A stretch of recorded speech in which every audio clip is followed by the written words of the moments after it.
right, welcome back, ladies and gentlemen, to the Chupacabra tutorials channel. I'm your host, Larry, and today I'm going to show you how you can edit what little editability you have for your character after you've already created your character and started playing the game, because there are like a couple things that you can tweak on them, and maybe you want to go back and change that. So normally, when you're setting your save point inside of a game, you build yourself a biobed.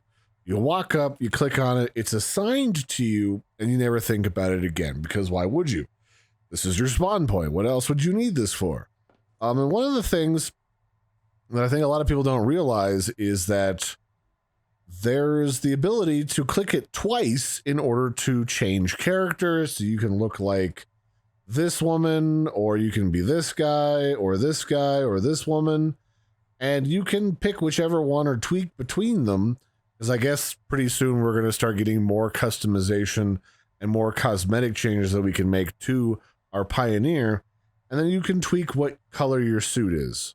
That's about all you can change. You can change which person you are, and you can change your suit color, and then you can hit confirm. And that's about it for right now, but I just wanted to point out that you can, in fact, customize your character. You just have to click your biobed again in order to do so. And this is in response to somebody asking me, how do you tweak your character after you've already made it? Or are you stuck with it for the rest of the game? And the answer is you can do it at any time. Just click the biobed a second time, and this menu will come up.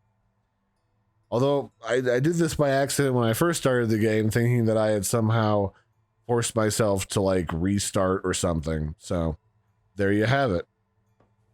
So that'll be it for this one, ladies and gentlemen. I've been your host, Larry. Don't forget to like and subscribe, and I'll catch you next time. Bye, everybody, and have a good one.